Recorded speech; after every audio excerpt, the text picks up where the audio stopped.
Di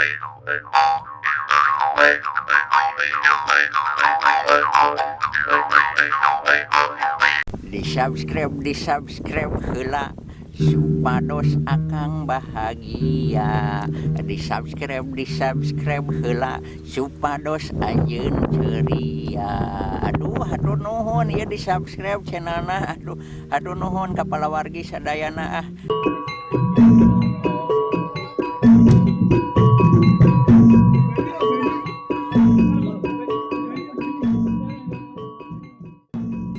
Assalamualaikum warahmatullahi wabarakatuh. Sampurasun, kawan nuhun, rahayu sakum dumadi. Selamat datang dan selamat bertemu di obrolan wayang kali ini.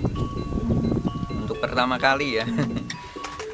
Obrolan wayang ini disponsori oleh Rokok Lintingan sendiri.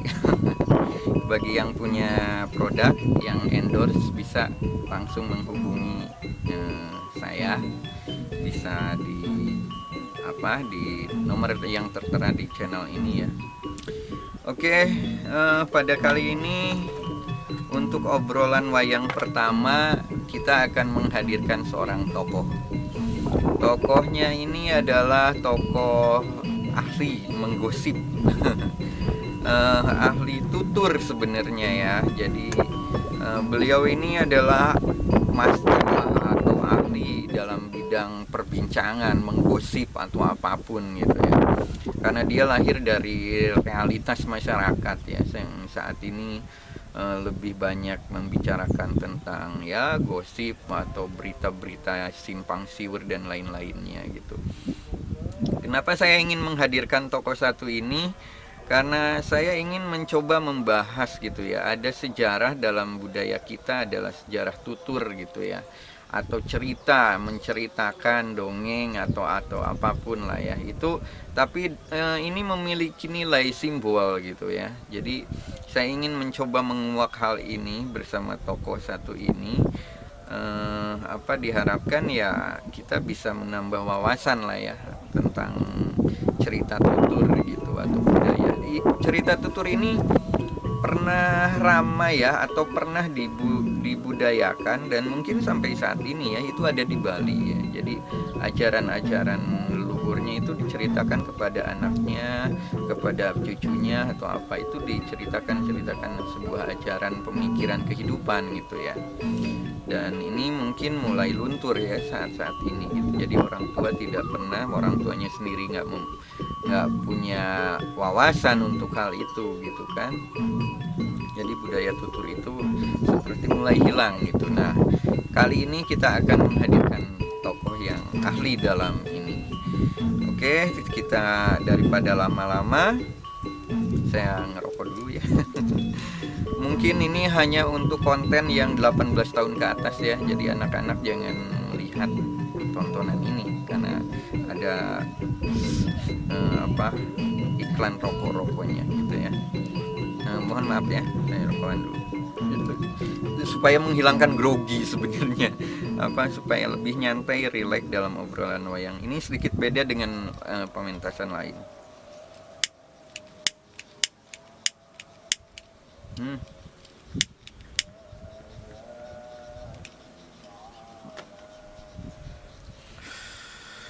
Oke pemirsa, daripada lama-lama kita coba menghubungi langsung tokoh satu kita ini, kita hadirkan di sini, kita ngobrol berdua dengan ahlinya. Inilah Kang Cocot atau Mas Cocot dalam tokoh wayang Kuis Kris. Kita sambut Mas Cocot. Halo, bertemu lagi dengan aku, Cocot yang tampan.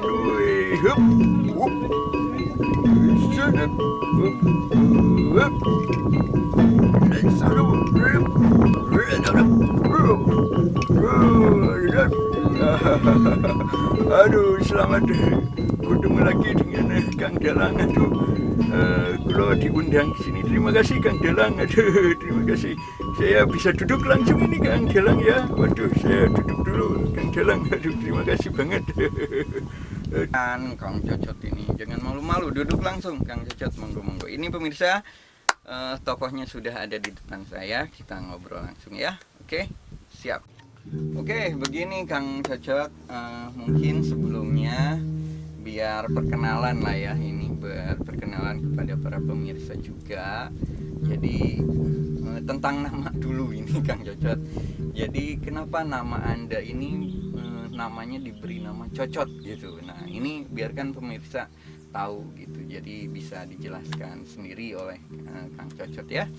Monggo diperkenalkan kepada pemirsa. Ke sini kameranya Kang Cocot ya. Diperkenalkan kenapa nama Anda Cocot gitu. Begitu Kang Cocot. Oh, baiklah Kang Dalang ya. Ya begini loh pemirsa ya, sebenarnya nama saya ini sendiri bukan Cocot gitu. Nama saya sendiri adalah Priyatno Sukmojoyo. Ya, itu nama saya, Supriyatno Sukmojoyo. Tapi kenapa dipanggil dengan nama Cocot?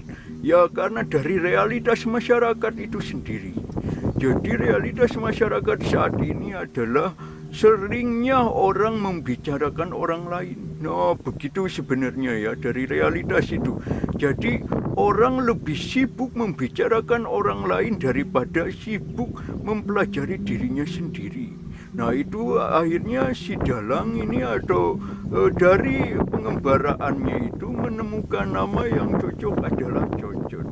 Jadi ini saya sendiri sebagai realitas dari kehidupan, bagaimana orang jangan sampai orang itu sibuk membicarakan kesalahan orang lain atau mencari-cari kesalahan orang lain, menggunjing orang lain, tapi lupa untuk memperbaiki dirinya sendiri. Oh, itu kenapa saya diberi nama Cocot ya, begitu mungkin Kang Dalang ya. Oh begitu ya, jadi dari realitas masyarakat itu sendiri ya Kang Cocot ya. Sebenarnya ini memiliki makna yang bagus sebenarnya dari Cocot sendiri. Mungkin terdengar mungkin untuk orang baru ya mendengar mungkin itu sedikit rancu ya, atau apa kasar lah atau apa gitu. Tapi itu realitas masyarakat yang bisa ya mungkin untuk sebuah kesadaran lah ya, mungkin berpikir seperti itu. Mungkin tujuannya ya mungkin lebih ke sana ya Kang Cocot ya, membicarakan tentang menggosip lah atau apa. Ini kan ada sisi baik, ada sisi buruknya nih gitu. Jadi yang Kang Cocot tampilkan ini yang sisi buruknya gitu ya, yang sering orang menggunjing, mengomongkan orang lain. Sedangkan satu sisi lagi budaya ketika membicarakan sesuatu hal yang baik kepada anak kita, cucu kita, itu menjadi budaya tutur. Itu berbeda ya mungkin dengan kelahiran panjenengan gitu ya, atau nama panjenengan ini sendiri gitu. Seperti itu ya Kang Cocot ya. Coba mungkin bisa dijelaskan lagi. Ya, benar Kang Dalang, seperti itu.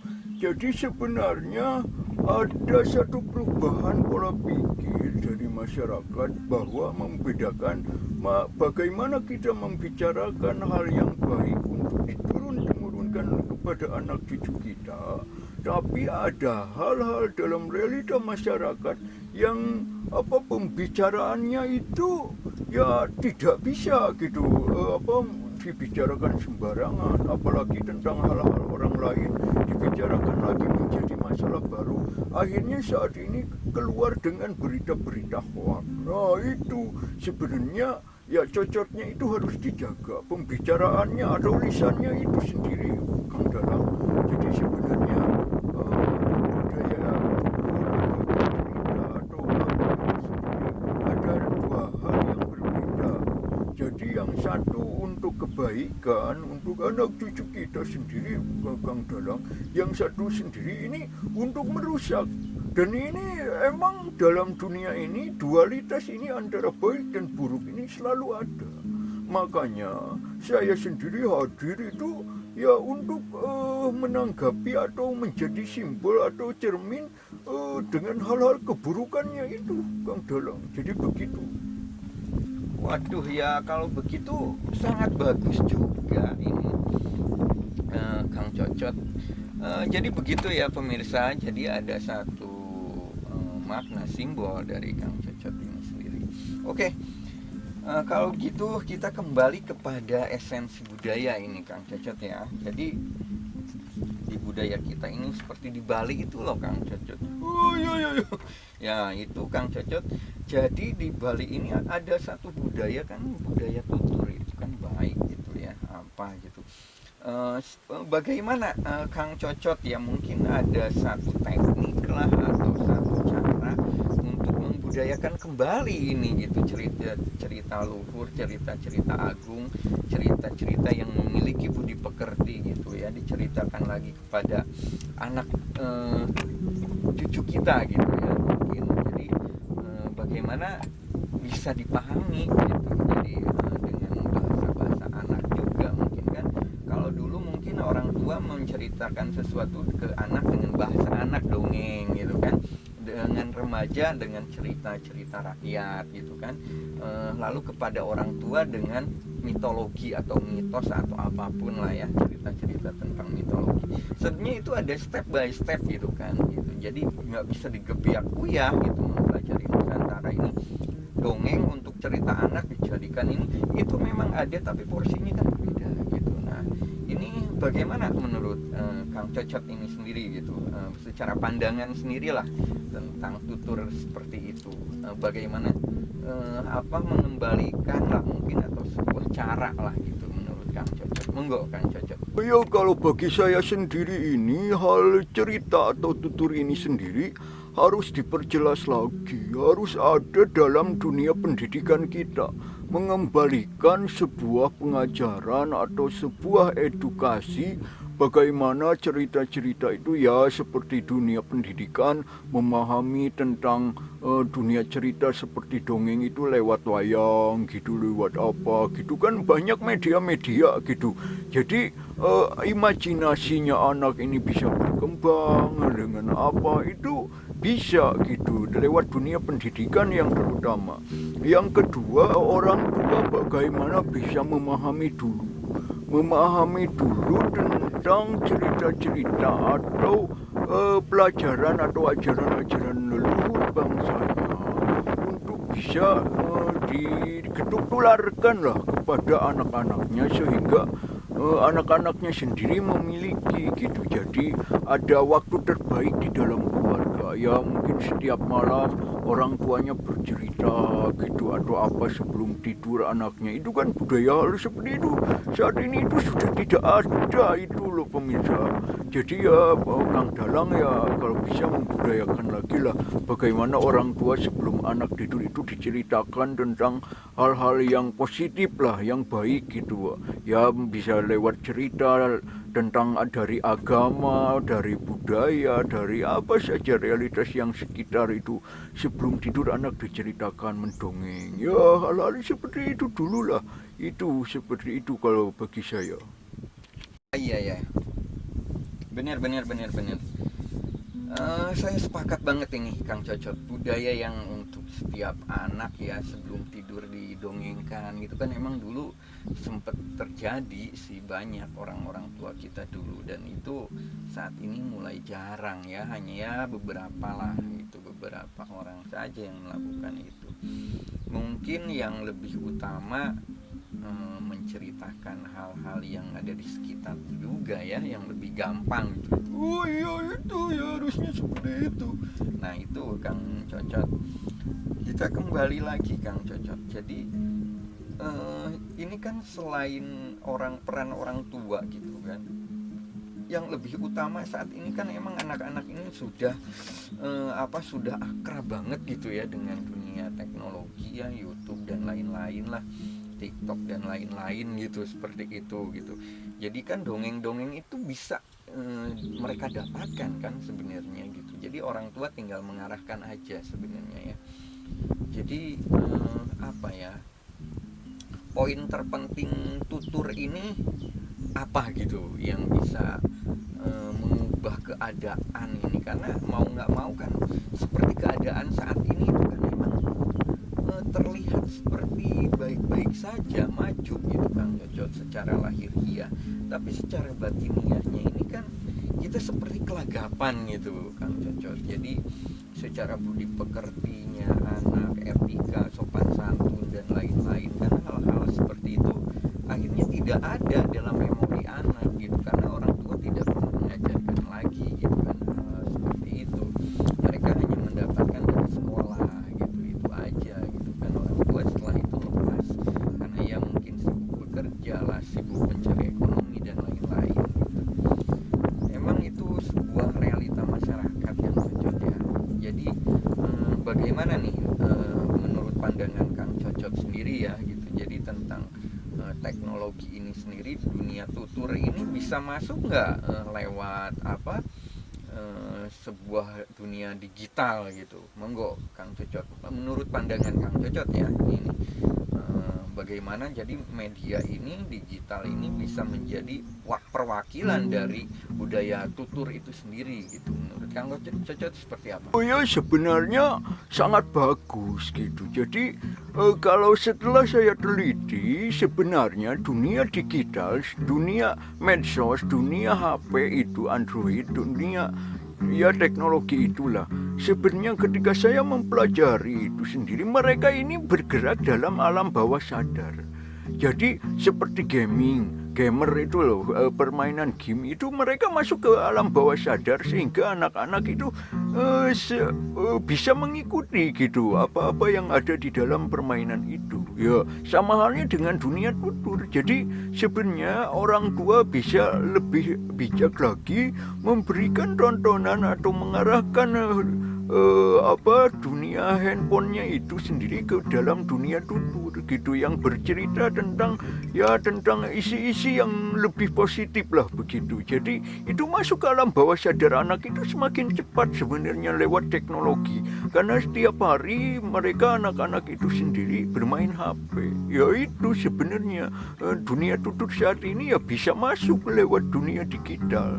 Jadi sebenarnya dunia digital itu sendiri banyak manfaatnya kalau kita bisa memanfaatkannya, termasuk dunia tutur ini sendiri gitu. Jadi setiap saat anak itu sendiri diarahkan lah, jadi mempunyai perubahan gitu ya. Begitu kalau menurut saya ya bagaimana ya begitu ya. Sebenarnya HP itu sendiri bisa sebuah dikte gitu ya. Nah itu. Waduh ya, benar. Saya sepakat dengan Kang Cocot itu sendiri ya. Jadi kita bisa ngiglan zaman lah ya, mengindung ke waktu, mibapaka zaman. Jadi dia bisa mengikuti zaman dan bisa beradaptasi, bisa memposisikan teknologi gitu kan ya. Jadi seperti itu. Saya setuju ini Kang Cocot.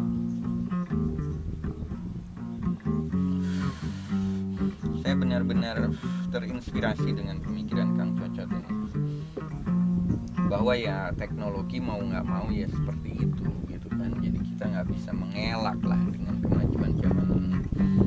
Ya benar banget. Jadi seperti itu pemirsa. Jadi sebenarnya kesimpulan ngobrol kita hari ini adalah bagaimana kita membudayakan tutur ini sendiri dengan lisan itu lebih baik ya Kang Cocot ya, daripada lewat HP gitu kan. Jadi memiliki energi kasih sayang orang tua ke anak gitu kan, itu lebih terasa ya. Oh ya itu benar itu. Nah itu saya setuju lah. Tapi dengan adanya teknologi bisa dimanfaatkan juga pemirsa. Jadi kita tidak lengah gitu, kita bisa mendapatkan nilai-nilai plus lah dari dunia digital dan dunia saat ini gitu ya, apalagi perkembangan teknologi semakin pesat gitu kan. Jadi kita bisa manfaatkan sebenarnya. Jadi dunia tutur ini ada baik buruknya gitu, sama aja dalam dunia realitas. Oke, terima kasih banget Kang Cocot sudah datang ke obrolan wayang kali ini. Semoga Kang Cocot sehat selalu ya. Salam dulu boleh ke penonton di sini. Oh ya, terima kasih semuanya. Aduh ini. Terima kasih semuanya kepada para pemirsa Wayang Kucris. Ketemu lagi dengan saya, Cocot yang paling ganteng sedunia. Terima kasih. Assalamualaikum warahmatullahi wabarakatuh. Salam sehat selalu. Rahayu. Ya udah, kalau begitu Kang Cocot, pemirsa, Kang Cocot mau pergi lagi dengan kegiatannya. Kita kita ketemu lagi di obrolan berikutnya dengan tokoh lain. Kita membicarakan hal-hal lain lagi. Oke, terima kasih dulu. Cukup sekian dulu dari saya, Jo Batara Surya. Ketemu lagi di obrolan wayang berikutnya. Cukup sekian. Assalamualaikum warahmatullahi wabarakatuh. Sampurasun, kalau nuwun, rahayu, rahayu, rahayu, sagung dumadi.